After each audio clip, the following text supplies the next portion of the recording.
جو مرد حاملہ بیوی کے ساتھ ہم بستری کرتا ہے اس کی طاقت میں اضافہ ہوتا ہے۔ بیوی کو جلدی حاملہ کرنا ہے تو بیوی کو تخم بلنگا کھلا کر جمع کیا کرو۔ جس کی بیوی میں شہوت کم ہوتی ہے اس کے شوہر کی عمر لمبی ہوتی ہے۔ زانی عورت کی بڑی نشانی یہ ہے کہ ہر وقت منہ سے تھوکے پھینکتی رہے گی۔ عورت میں شہوت کو بڑھانا ہے تو عورت کو فالسے کھلا کر عورت کے پاس جاؤ۔ جو عورت بات بات پر آنسو بہائے ایسی عورت قسمت کی بہت دھنی ہوتی ہے۔ جھوٹی عورت کی نشانی ہے کہ بات کرتے وقت بار بار قسم اٹھانے لگے گی۔ گندی اور غلیظ عورت کی نشانی ہے کہ بار بار شرمگاہ پر ہاتھ لگائے گی۔ جاہل عورت کی بڑی نشانی یہ ہے کہ جب گھر سے نکلے گی خوشبو زیادہ لگائے گی۔ بد کردار عورت کی بڑی علامت ہے کہ اس کے بدن سے عجیب سی بدبو اور حمک آئے گی۔ میاں بیوی روز رات کو شہد چاٹ کر جمع کریں تو دونوں کی عمر لمبی ہو جائے گی۔ ذہین بچے پیدا کرنے ہیں تو حاملہ بیوی کو انگور اور انار زیادہ سے زیادہ کھلایا کرو۔ گھر میں سکون چاہتے ہو تو رات کے وقت گھر میں اونچی آواز سے بولنا بند کر دو۔ جس کے گھر میں زیادہ پرندے پالے جاتے ہیں اس گھر میں دولت کم ہو جاتی ہے۔ جو انسان رات کے وقت الٹا ہو کر سونے کا عادی ہوتا ہے اس کو دل کی بیماری لگ سکتی ہے۔ فالج کے مریض کی کمر تلے گنے کے پتے رکھنے سے فالج کا اثر کم ہو جاتا ہے۔ سونے سے قبل ٹھنڈا پانی پینے سے انسان کو دمہ ہونے کا خدشہ رہتا ہے۔ کالی رنگت والا مرد اگر گوری عورت سے شادی کر لے تو عورت خوش قسمت ہوتی ہے۔ لسوڑے کھا کر بیوی کے پاس جانے سے انسان کی ٹائمنگ میں اضافہ ہوتا ہے۔ معدے میں گرمی ہو جائے تو چند مالٹے نمک کے ساتھ کھا لو، معدہ ٹھنڈا ہو جائے گا۔ پانی اگر پتلا پانی آتا ہے تو جماعت سے قبل اسب غول کا چھلکا دودھ میں ڈال کر پی لو، اضافہ ہوگا۔ گھر کے اندر مور اور مورنی پالنے سے گھر میں جنات اور عصیب نہیں آتے ہیں۔ انگوروں کے پتے پیس کر چبانے سے دانت کا درد ہمیشہ کے لیے ختم ہو جاتا ہے۔ کالا نمک پانی میں ڈال کر پینے سے انسان کی پرانی سے پرانی قبض فوراً کھل جاتی ہے۔ بدخ کے انڈے کھانے والا مرد میں گھوڑے جیسی طاقت آنا شروع ہو جاتی ہے۔ انسان دولت اکٹھی کرتا ہے تاکہ غریبی سے بچ سکے اور پھر اس دولت کو خرچ نہیں کرتا کہ غریب نہ ہو جائے۔ ترقی خوبصورت اثاثوں کا نام نہیں بلکہ خوبصورت احساس کا نام ہے۔ دوستی جس قدر گہری ہوگی آپس میں اسی طرح خلق، محبت اور باہمی اعتراض ضروری ہو جاتا ہے۔ ہمیشہ دوستی اچھے معیار کے بناؤ تاکہ مشکل حالات میں تمہارا ساتھ دے سکیں۔ عزت داروں کی عزت کو اچھی طرح ملحوظ خاطر رکھ کیونکہ اس سے تیری شرافت ہمت ظاہر ہوگی۔ بیہودہ فضول باتوں کا خیال چھوڑ دے کہ عزت ملے اور غذا کم کھا کہ بیماری پیدا نہ ہو۔ عورت کی تخلیق کا مقصد اللہ تعالیٰ کے عطیہ تخلیق کو پروان چڑھانا ہے۔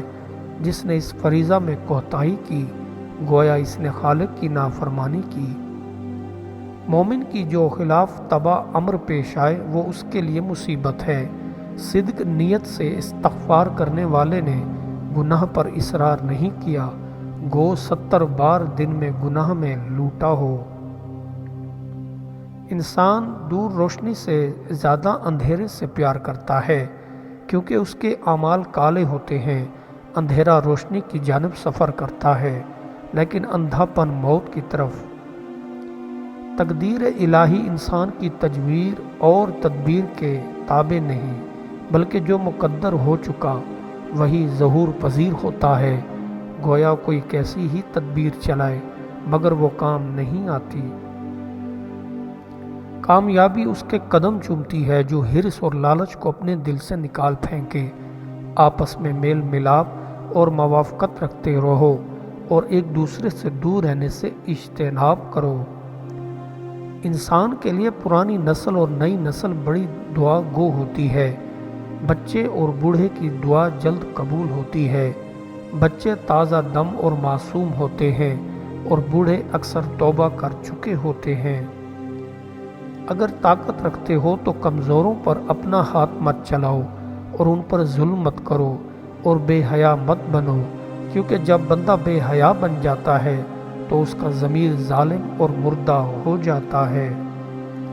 کسی کو برائی سے یاد مت کرو، چاہے وہ برا بندہ کیوں نہ ہو۔ کسی کو برائی سے یاد کرنے سے تمہارے گناہوں میں اضافہ ہو جائے گا، لیکن اس بندے کے اعمال پر کوئی اثر نہ ہوگا۔ اعمال پھل ہوتے ہیں اور الفاظ صرف پتے کی مانند۔ جس کام کو کرنے سے دل ڈرتا ہو اسے ہر حال میں ضرور کرو، اسی کام میں تمہاری کامیابی پوشیدہ ہے۔ کھوئی ہوئی دولت محنت اور کفایت شعاری سے پھر حاصل ہو سکتی ہے، کھویا ہوا علم مطالعہ سے پھر مل سکتا ہے، کھوئی ہوئی تندرستی دوا سے واپس آ سکتی ہے، لیکن وقت نہیں۔ جس بندے کو اپنے کسی بھی کام میں دلچسپی نہ ہو وہ کسی قسم کے مصروفیت میں کامیاب نہیں ہو سکتا۔ جو بندہ منزل پر جاتے وقت ادھر ادھر دیکھتا ہے اور ہر بھونکنے والے پر پتھر پھینکتا ہے وہ کبھی منزل پر نہیں پہنچ سکتا۔ جس انسان کے دل میں اللہ کا خوف ٹھہر جائے پھر وہ گناہ کبھی نہیں کرتا، وہ گناہ کرتے ہوئے خوف زدہ ہو جاتا ہے کہ اللہ مجھے دیکھ رہا ہے۔ جس کے پاس دولت نہ ہو وہ دنیا میں اس کی کوئی عزت نہیں کرتا اور نہ ہی اس کو یاد کرتے ہیں، اور جس کے پاس دولت ہوتی ہے وہ دنیا والوں کو بھول جاتا ہے۔ غلطی اگر تم کر دی ہے تو فوراً اس غلطی کو تسلیم کر لو تاکہ آخرت میں سزا سے بچ سکو۔ اچھی اور نیک بیوی جس کے پاس ہے اس کا گھر جنت کے باغوں میں سے ایک باغ ہے۔ جہالت کی انتہا یہ ہے کہ جاہل انسان اپنی جہالت پر خوشی منائے، اور سخاوت کی انتہا یہ ہے کہ جو کچھ بھی موجود ہو سب کچھ اللہ کی راہ میں خرچ کر ڈالے۔ فرشتے طالب علم کے لیے اپنے پر بچھاتے ہیں، اگر کوئی طالب علم ہو تو اس کے ساتھ البتہ بڑھ کر سلوک کریں گے۔ حب علم فرض ہے تو طلب عین فرض۔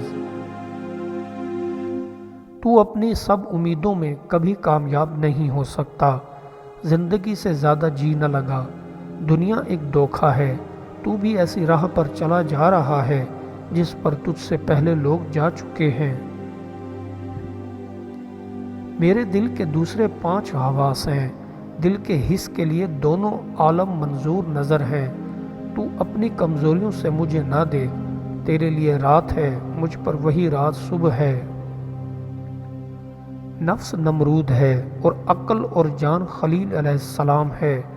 روح مشاہد ذات میں ہے، نفس دلیل میں ہے۔ مسافر کو رہبر کی ضرورت ہوتی ہے کیونکہ ہر وقت جنگل میں گم ہو سکتا ہے۔ دل کا طالب بن تاکہ تو پھول کی طرح بنے اور بہار کی طرح نکھر جائے۔ وہ دل ہی نہ ہوگا جس کا مطلوب مٹی ہے، یہ روح سخن صاحب دل کے لیے ہے۔ خوبصورت سانپ کے اندر ہلاک کرنے والا زہر ہے۔ دوزخ کا راستہ حسین نظاروں سے بھرا پڑا ہے، جہاں پھولوں کے فرش بچھے ہیں۔ حسن و عشق سے ہم آغوش ہے، راگ رنگ اڑاتا ہے۔ اللہ کا قرب ہر کانٹے کو پھول بنا دیتا ہے، ہر آندھی آنکھ کو روشنی عطا کر دیتا ہے۔ اس کا سایہ زمین پر کوہ کاف کی طرح ہے، اس کی روح اونچا چکر لگانے والا سمریغ ہے۔ اچھی مائیں اپنا عروسی جوڑا اپنی بچیوں کے لیے سنبھال رکھتی ہیں۔ کاش حاکموں کے اذہان پر فکر مادر کی حکمرانی ہوتی، ان کی اپنی توانائی کی نہیں۔ پسند کی عورت کو راضی کرنا ہے تو سب سے پہلے اس کی کمزوری پکڑو۔ شادی شدہ عورت کی کمزوری دولت اور پیسہ ہے، کماری عورت کی کمزوری عزت اور محبت دینا ہے۔ درویشی دنیاوی سب کاموں سے الگ ایک چیز ہے۔ درویشوں کے لیے اللہ کی طرف سے ہر وقت بخشش ہے۔ یہ لوگ ملک و مال کے علاوہ اللہ سے بھاری روزی پاتے ہیں۔ دنیاوی عقل کی دوڑ صرف قبر کے گڑھے تک ہے، اس کے بعد احوال اس کے ادراک میں نہیں آ سکتے۔ وہ صرف انبیاء اور اولیاء بتا سکتے ہیں جن کو عقل خداوندی حاصل ہے۔